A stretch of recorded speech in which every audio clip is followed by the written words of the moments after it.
Entre libros y limones, con Jerónimo Garzón. Una sección bajo el limonero. Hola Iduna, ¿cómo estás? Pues estoy bien, estoy aún aterrizando emociones de los últimos fines de semana que has podido gratamente vivir conmigo y estoy feliz por ello. Y sí, creo que una vez ya, no sé, parido un libro y todas estas cosas, estoy como aterrizando, así que estoy feliz y con las emociones cansadas, si se puede decir. Puede parecer raro que sea yo el que empiece, porque siempre empiezas tú. Tú siempre das la bienvenida a este limonero y hoy soy yo. Y esto cuando pasa esto es por algo, es porque va a ser algo bonito lo que vamos a vivir y porque hoy tú eres la protagonista. O sea, estoy como nerviosa porque realmente, y esto me pasó también cuando hice la presentación del libro, y es que recibir las preguntas o ser yo como el objeto de atención es como curioso.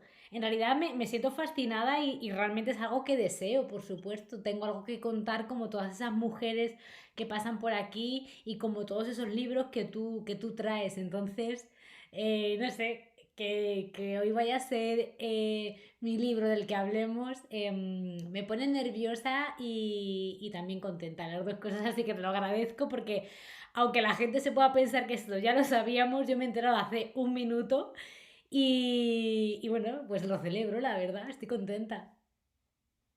Y que la escritura siempre nace desde la soledad de una habitación, ¿no? Hmm. Como dijo Virginia Woolf, una habitación propia para poder escribir y de repente cuando nace algo tuyo tienes que compartirlo, es muy extraño. Es, Yo no es, sé eso cómo lo estás haciendo. es extraño y además es un proceso vulnerable. Justo esta mañana lo hablaba y decía que eso, que la escritura es un proceso que haces tú contigo misma, para ti sola, contigo, para que luego lo lean otros, pero cuando tú estás escribiendo, estás en ese proceso, no estás pensando todavía en los otros, ¿no? Creo que esa figura de gente leyendo se va aproximando a mí cuando se acerca la fecha de la publicación y ahora que ya está volando, me genera mucho más nervio, ¿no? Hay veces que me descubro pensando, ¿y qué estarán recibiendo la gente que lo lee? ¿Y qué estarán pensando de Carmen? ¿Y qué estarán pensando de estos personajes? ¿Y cuál será su personaje favorito, ¿no? Entonces me genera como un nervio, el nervio del querer saber cómo lo reciben, cómo lo viven. Es un periodo vulnerable, yo creo. Bueno, para quien nos esté escuchando por primera vez, porque sabemos, tenemos ya una gran comunidad en Sí, eso es Spotify, verdad. cada vez nos siguen más gente, pero es cierto que también tenemos muchos seguidores y muchas lectoras que llegan de repente. Entonces, para quien esté escuchando este episodio, que ya lo sabrá, porque ponemos un título estupendo como radar, ¿no? Para que sepan a dónde llegan. Hoy vamos a hablar de un libro que ha publicado Eduna, que publicó hace muy poquito, que muchos ya sabéis cuál es El sofá de Carmen, publicado por la editorial Nazarí, pero para todos los que seáis nuevos, que sepáis de lo que estamos hablando. Yo te lo agradezco y es eso, o sea, de repente lo estás diciendo y me pongo nerviosa de decir, oye, que yo voy a aparecer como autora en el título, que El sofá de Carmen va a ser el libro de esa semana y jolín, no sé, como que de repente te pone todo en perspectiva, esas historias y esas mujeres a las que nosotros admiramos. ¿Por qué no va a haber gente que también reciba este episodio porque yo soy una mujer a la que admiran, ¿no? Ese síndrome de la impostora, pues estoy intentando pelear con él mientras estoy charlando contigo. Y para mí además es muy especial porque esa lucha que tienes tú de impostora, ¿no? Como dicen casi todos los escritores, yo la he compartido contigo en todo este proceso, porque el sofá de Carmen llega a mí como lector cero, en ese momento en forma de manuscrito. Es verdad que posteriormente hubo correcciones, se pulió más el texto, pero enseguida capté una forma de escribir. Es verdad que yo te conozco y es mucho más fácil llegar a esa percepción y de contar historias muy personal. Y no me refiero a personal porque sea una historia autobiográfica, sino porque tienes un estilo muy definido y reconocible, además. Sí, además, igual que el primer libro, del que ya no quedan ejemplares por si la gente me pregunta, Amelie Macondo era más biografía, ¿no? Más de vomito yo ahí lo que siento, más poesía, más poético.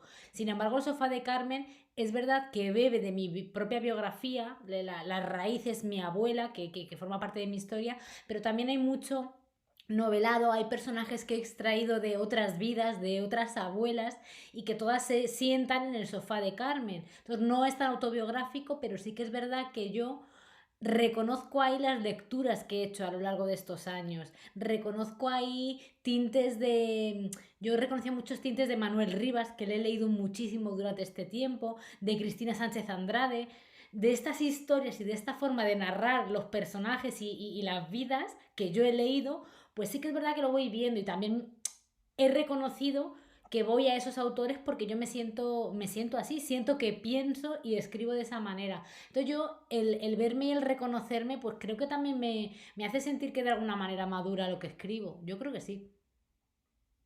Vale, ya me has quitado una de las Uy, preguntas que tenía, ha sido sin querer. así que sí, te perdonamos. Si te parece, vamos a comenzar por el principio, Venga. ¿vale?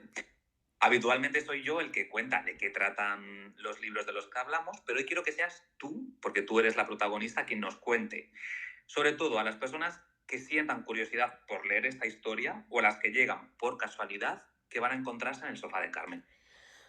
Pues para mí el Sofá de Carmen es un homenaje a las Cármenes. Y con las Cármenes me refiero a las abuelas, a las mujeres de una generación que vivieron una guerra, vivieron una posguerra con todo lo que eso implica, no ya solo de hambre, sino de que pues que tienes que elegir a un hombre para sobrevivir, que sobrevivir fuera de los cánones tradicionales es más complicado, y la filosofía de vida que tienen ahora cuando ya son mayores, ¿no? Esas frases lapidarias de abuela que dices, joder, me acaba de abrir los ojos. ¿Cómo no veo lo sencillo como lo ve ella? Pues lo ven pues, porque han vivido una guerra, porque ya tienen 90 y tantos años y ya saben lo que es importante en la vida a estas alturas. Entonces es un homenaje a, sí, a estas mujeres y para ello he tomado como trocitos de la vida de mi abuela y como decía antes, de distintas abuelas, de distintos personajes, que lo que hacen es un recorrido por esa generación, por memoria, recuerdos, invenciones y ojalás, porque yo creo que es una generación con muchos ojalás, no han podido hacer muchas cosas que hubieran deseado. A mí me gustaría saber, porque además tengo mucha curiosidad, es en qué momento surge la necesidad de contar la historia de tu abuela Carmen, ¿no? Yo creo que hay una primera fase previa a la escritura donde un escritor se desespera por encontrar la idea, porque se encienda la historia.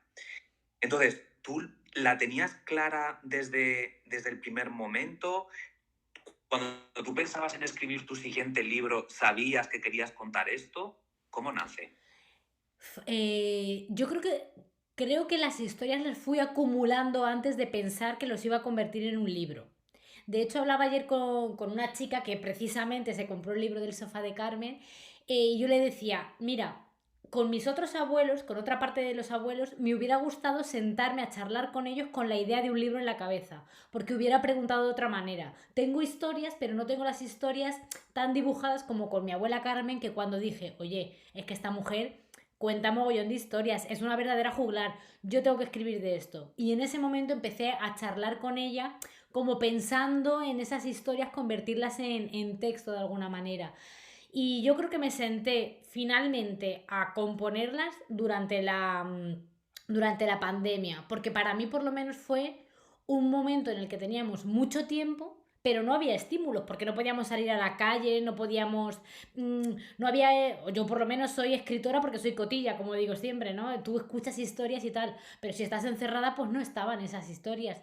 Y yo creo que se juntaron como varias cosas. Ya tenía varias ideas de historias de mi abuela que yo las veía como muy literarias y que luego tenía tiempo y no tenía estímulos externos, pues escribir de mí, de mi raíz.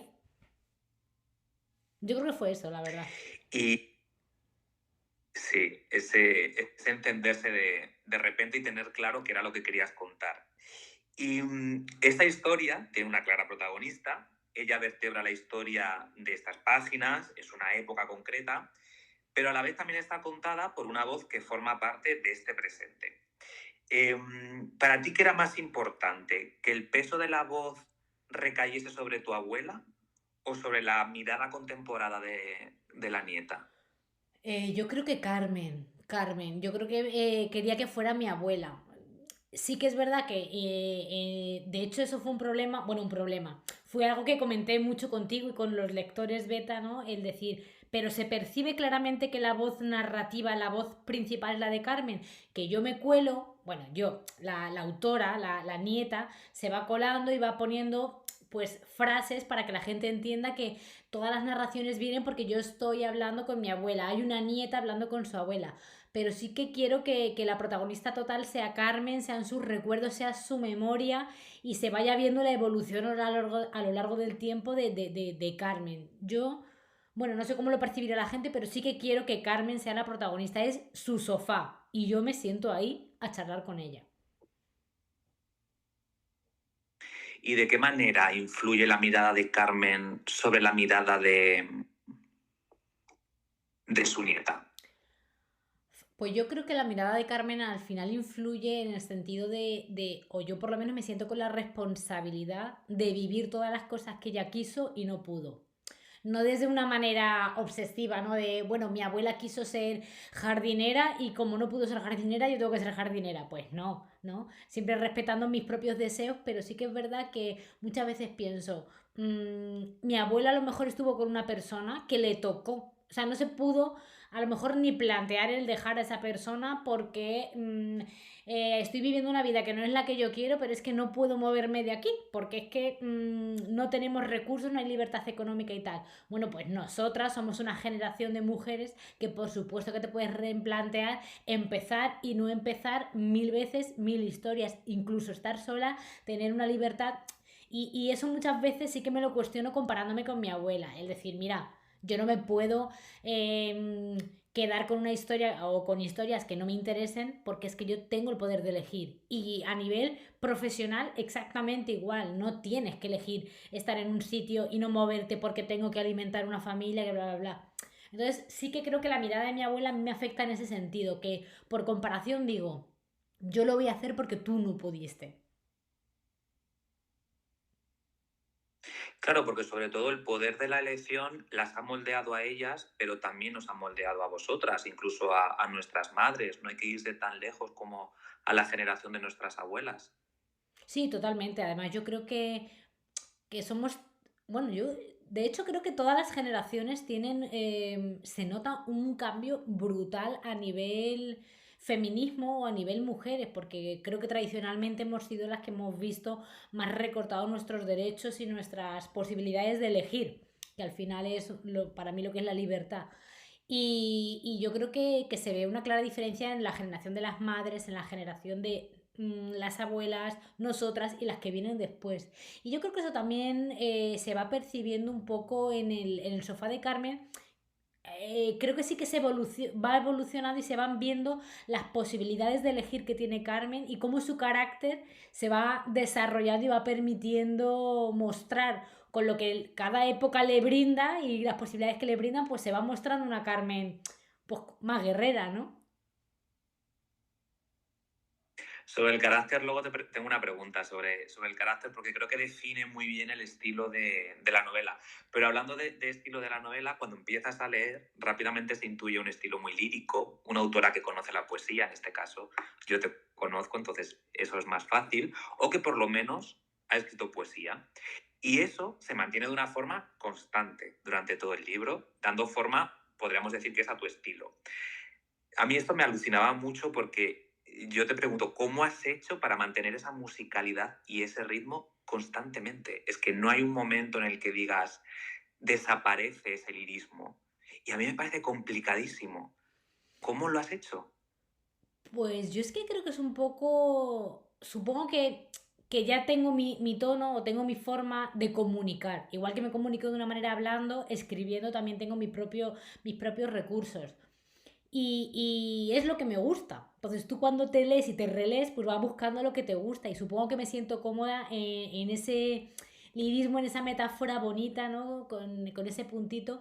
Pero además creo que es porque durante todo este tiempo no he leído autores como muy diferentes entre sí, ¿sabes? Son distintos nombres, pero siempre voy buscando también lo mismo como lectora. Entonces yo me imagino o creo que si yo ahora de repente hiciera un cambio radical y imagínate, es un periodo en el que solo voy a leer ensayos, pues creo que el lirismo bajaría un poquito en lo que escribo durante este periodo. Yo creo que, bueno, creo no, estoy completamente segura que lo que escribes se influencia 100% por lo que lees. Y yo creo que sí, que como he mantenido una línea tanto en mis lecturas, en mis gustos, en de lo que me iba empapando a lo largo de este proceso, pues creo que eso es lo que ayuda a mantener como una misma línea, que no ha habido cambios en mis estímulos de alrededor. Mira, recuperando lo que decías antes al principio sobre los referentes y mezclando un poco tu estilo, que es cierto que yo creo que es una forma innata de expresarte, el estilo se mezcla con la influencia. Antes medio lo has dicho, pero ¿quién crees que ha influido más en este estilo que has abordado en el sofá de Carmen? ¿Qué autoras y qué autores? Pues yo creo, como te decía antes, que Manuel Rivas, concretamente su libro Las voces bajas, que a mí me encantó la forma en la que tiene de narrar su propia historia. Y no siento que haya copiado, porque creo que los autores no copiamos, recibimos influencias. Bueno, igual Ana Rosa sí, pero otros no. O sea, recibimos como influencias y sí que es verdad que ese lirismo, esa manera tan cálida de dar a conocer su historia, me encantó. Y luego los personajes y la forma que tiene de narrar Cristina Sánchez Andrade, me encanta también. Los dos escritores gallegos, lo he dicho mil veces, creo que en Galicia están los mejores narradores de España, lo diré siempre. Y sí, bueno, yo siempre al final creo que desde que tengo uso de razón a nivel lectora, también tengo yo mi puntito Macondo, mi puntito Gabriel García Márquez. Yo supongo que también se cuela, o yo me gusta ese punto también de realismo mágico. Pero sí, yo diría que Luis Landero también, que tú me lo regalaste. Elvira Lindo también tiene un toque, ¿sabes? Cuando se cuela en lo que escribo esa ironía, me gustaría reconocerme, ¿no? en esos toques. Pero sí, para mí, Manuel Rivas, Cristina Sánchez Andrade, Luis Landero, Elvira Lindo, creo que son personas que narran la familia, los personajes, las situaciones, un poco como yo quiero que se vea en el sofá de Carmen o como me gustaría, por supuesto, escribir algún día, porque les admiro. Bueno, mandamos un besito muy fuerte a Ana Rosa, que ya hemos perdido una lectora. Ay, qué pena, madre mía. Y lo que dices de Galicia es interesante porque hay grandes narradores, hay grandes poetas. O sea, todo ese lirismo poético nace en parte en Galicia, por eso los grandes poetas yo creo que son gallegos, por lo menos en la actualidad. También yo me leí primero El sofá de Carmen, después me leí La mala costumbre de Alana Portero, me recuerda muchísimo a Alana Portero a ti, porque contáis las cosas de una forma completamente despojada de artificio. Yo estuvimos Y, hablando hace poquito de Alana, además, bueno, de la mala costumbre, y es uno de los últimos episodios, creo, y me lo comentaste. Yo no he podido leer todavía el libro, pero ojalá, porque es una mujer a la que admiro jolín, saber que puedo narrar las cosas. Es verdad que intento narrarlas libres de artificio y de hecho tú como lector, Beta, yo quiero también valorar lo que es muy importante, esa figura, porque, jolín, tenéis que leer con una atención importante y tú una de las cosas que me decías a veces cuando te pones un poco artificiosa, porque mira, chicos, es que me he levantado y un poquito poética. Pues tú me decías muchas veces, Jolín, tienes aquí una frase súper potente, cero lirismos, quita también un poco de paja, porque es verdad que hay veces que, bueno, yo no sé si todos los escritores, pero a mí me pasaba que había veces cuando te sentías insegura, tiendes a poner alguna floritura y dices, pero si es que yo ya tengo aquí, pum, la escena dibujada, hay que quitar. Y sí, sí que es verdad que yo como lectora y como escritora valoro el... Cuando no hace falta florituras, sobran. sobre todo, y fíjate que esto me está viniendo ahora a la cabeza, creo que hay una mirada de inocencia. Es verdad que hay un lirismo muy, muy potente que es como la contraposición de esta mirada desnuda en realidad, ¿no? Porque el lirismo está cargado de artificio en realidad. Pero también hay una mirada desnuda de naturalidad, porque me estoy acordando que hay un capítulo de Alana Portero que cuenta como un vecino suyo que era drogadicto, a lo mejor, no sé si es exactamente así, pero cómo se cae el quinto, se cae al suelo, se mata, y lo cuenta despojada totalmente del prejuicio, del que ha pasado, desde la naturalidad. Y creo que eso Carmen lo hace en el tiempo que le tocó vivir. Bueno, yo es lo que pretendía. Al final, quiero decir, estamos hablando de una mujer que ha vivido la guerra. ¿Cuántos libros, cuántas películas, cuánto todo? Ya sabemos lo que es la guerra. O sea, yo no tengo que recrearme en explicarte cómo se siente la gente que vive una guerra, cómo es un chivatazo, cómo arrestaban a la gente. Entonces, como yo ya estoy partiendo de una base en la que todos conocemos tenemos ese imaginario colectivo de lo que es vivir en la posguerra, pues creo que me ha podido permitir también el decir, te narro otra cosa, te narro esta misma situación, cómo arrestan a una persona por un chivatazo, pero centrándome en otras cosas, porque lo que es la escena ya te la sabes, ya lo tienes tú en tu imaginación. Y yo me imagino que a lo mejor a Lara también, ya sabemos pues el Madrid de los años 80 90 pues sabemos cómo es. Entonces es narrar las cosas desde otro lugar cuando ya todos sabemos lo que es esa escena o te la puedes imaginar. Que eso yo creo que también pecan muchos libros. De hecho, a mí no me gusta cuando leo algún libro en el que me están explicando cosas como muy obvias. Pues ya sé, se cae una persona por una terraza, hombre, pues me imagino que un brazo solo no se va a romper. Son cosas que no hace falta contar, que podemos verlo desde otro prisma, con otra belleza, con otra mirada. Sí, y la novela también tiene una parte muy visual y ahí entra el juego de la belleza. Lo bello en medio de la destrucción y en una época de fealdad, ¿no? Lo bello en cómo lo narras, incluso cuando cuentas algo triste. Entonces, a mí eso también me sorprendió mucho. ¿Que la belleza esté tan presente era algo intencionado en el curso o ha sido espontáneo en ti? Era algo intencionado, pero yo creo que ha ido surgiendo solo. Y me explico. Carmen, mi abuela, es una persona optimista. Y yo creo que, pues como decía, muchas abuelas, muchas mujeres que han vivido esa época son optimistas y llegan hasta el día de hoy, llegan con una carcajada y son mujeres hiper vitales. O sea, mi abuela tiene más vitalidad que infinita gente de 30, 40 años que tengo yo a mi alrededor. Entonces yo creo que ese optimismo se colaba, porque es la voz de Carmen al final. Entonces, ¿cómo percibo yo a mi abuela? Por supuesto que hay miedo, por supuesto que hay fealdad, terror, una serie de cosas, pero yo me imagino a mi abuela cómo tenía que sobrevivir en aquel momento o cómo sería su manera de pensar para llegar ahora con la vitalidad y con la energía que ha llegado. Entonces, sí era algo que yo quería marcar, porque al final te estoy contando una narración y quiero que te quedes con la filosofía de si he sobrevivido a todo esto. O sea, estas edades, estas señoras que dicen, mira, de verdad, ya me la suda todo a estas alturas de la vida, pues creo que es una actitud que se va desarrollando a lo largo de la vida, un optimismo que se mantiene y yo también quería que se viera en el libro. Porque sí, claro, volviendo un poco a lo mismo, la guerra es una época súper oscura. ¿Qué te voy a contar yo? ¿Te explico que en la guerra se sufría? Pues eso ya lo sabemos todos. Nadie se imagina una guerra pues todos tocando palmas. Pues ese ambiente oscuro ya lo pones tú. Yo te cuento cómo era la resistencia, ¿no?, emocional de la gente. Mira, y para quien nos esté escuchando entienda un poco este concepto de la belleza, que a mí me sorprendió muchísimo, voy a leer un párrafo para situarnos y entender esto de lo que estamos hablando. Me encanta que alguien vaya a leer un párrafo y yo no saber cuál. O sea, me encanta este momento. Lo peor de todo es que no lo he leído previamente, entonces no sé cómo va a salir. Pero de verdad quiero que aquí veáis a lo que estamos haciendo referencia. Es precioso. Pepe nació con ganas de ponerle ojitos a los hombres en un pueblo donde solo se podía silbar a las mujeres. Y lo peor es que nunca supo disimularlo porque no entendía qué era lo malo.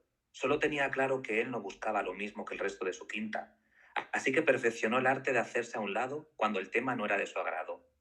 La Socorro contaba que salvo algún maricón con tono graciosete y alguna colleja del chulo de turno, a su hermano siempre le trataron bien, pero con un deje de pena. La gente siempre le llamó Pepito, porque el diminutivo le hacía más vulnerable y así les resultaba a todos más fácil entender por qué había que cuidarle, dejarle ser, a secas. No estaban los planes de nadie.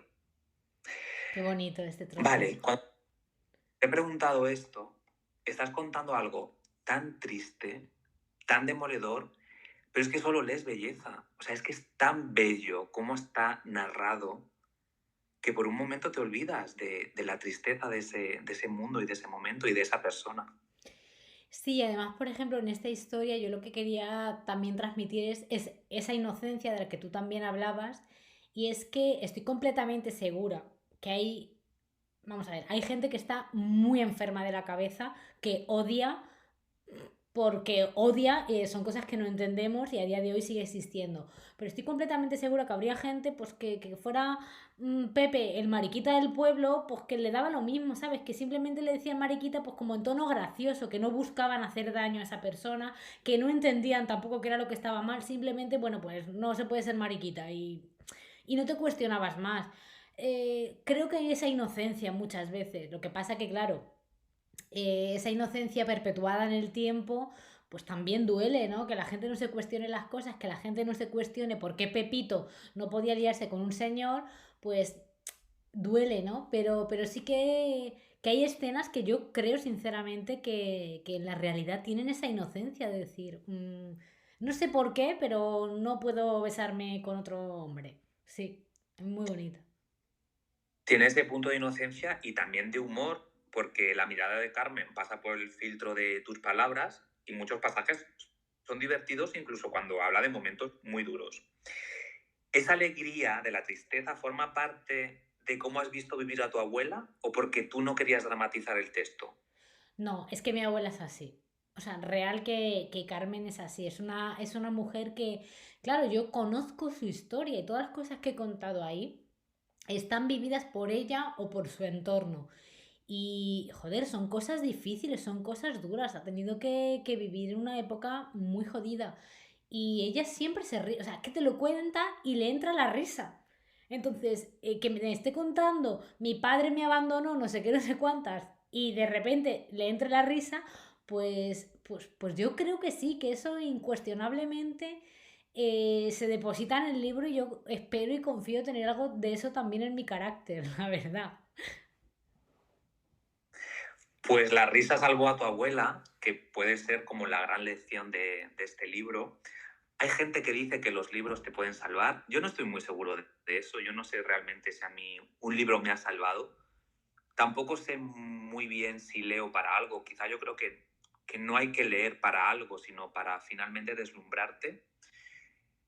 Como amigo y como lector, a mí esta historia me ha deslumbrado, me ha emocionado y he encontrado muchísima belleza y me gustaría que pues, todas las lectoras y lectores que nos estén escuchando que se asomen a esta ventana y te descubran a tu abuela y descubran la forma tan bonita en la que has contado esta historia, Iruna.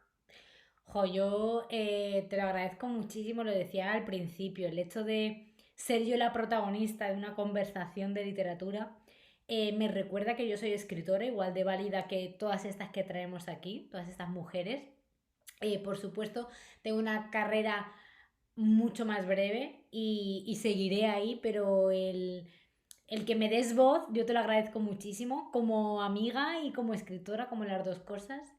Y ojalá la gente a la que llegue este podcast sienta esa curiosidad de conocer a Carmen y sobre todo eso, de recibir una memoria que yo creo que vamos a disfrutar la generación de las nietas y la generación de las abuelas. Creo que es un libro muy fácil de leer y si tienes la fortuna de tener a tu abuela, creo que es un libro que es muy para regalarle y para sentarte con ella porque creo que va a provocar conversación. Si tú vas leyendo con tu abuela, lo compartes con ella, creo que va sí, a destapar sus propios recuerdos y puede generar una comunión muy bonita entre generaciones. Es mi idea y es lo que me encantaría que sucediera. Y ahora lo más importante, vamos a decir dónde pueden conseguir el libro. Vamos a agradecer a la editorial Nazarí también que te haya apoyado de esta manera. Y te dejo el micrófono y este espacio para que todo el mundo pueda acercarse al sofá de Carmen. Pues te lo agradezco un montón. Y bueno, como decía Jero, la editorial del libro es la editorial Nazarí. Si os metéis en su web lo podéis encontrar, el libro. También en mi perfil, en Iduna Rusol, yo tengo el enlace directo en Instagram, así que ahí lo podéis encontrar. Y si no, a la vieja usanza, vais a cualquier librería. Ahora mismo solo está en 3 madrileñas, en la librería Antonio Machado, en Taiga y en la librería Gaztambide. Pero en cualquier otra lo podéis ir a pedir. Tú vas a la Anónima, a Amapolas en octubre, a la que tú quieras, y tú lo pides y a lo mejor no sé cuánto tardan, 2-3 días en traértelo, o a la librería que tengas en tu ciudad de donde nos está escuchando. Y bueno, pues eso son las vías. También me lo pueden encargar a mí, que esto también lo he comentado alguna vez. Me lo podéis encargar porque yo tengo algunos libros. Lo que pasa que, claro, si os lo tengo que enviar, pues os tengo que cobrar los gastos de envío. Entonces es mejor en librerías o a través de la web. Yo creo que es lo más fácil. Y os lo agradeceré enormemente.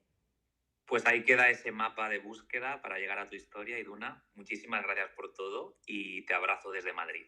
Muchísimas gracias por escogerme hoy entre todas tus autoras. La verdad que siento orgullo, siento satisfacción y es un pequeño gran regalo para terminar el día. Así que muchísimas gracias, Geri.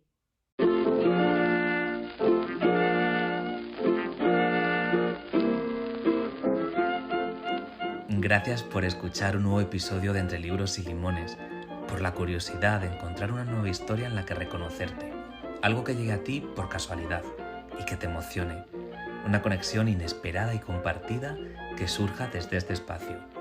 Para que todo esto pase, acuérdate de seguirnos en Spotify. La campana te avisará cada vez que publiquemos un nuevo episodio, al igual que en Apple Podcast e iVoox. Nos escuchamos muy pronto con la curiosidad de llegar a una nueva página en Entre Libros y Limones.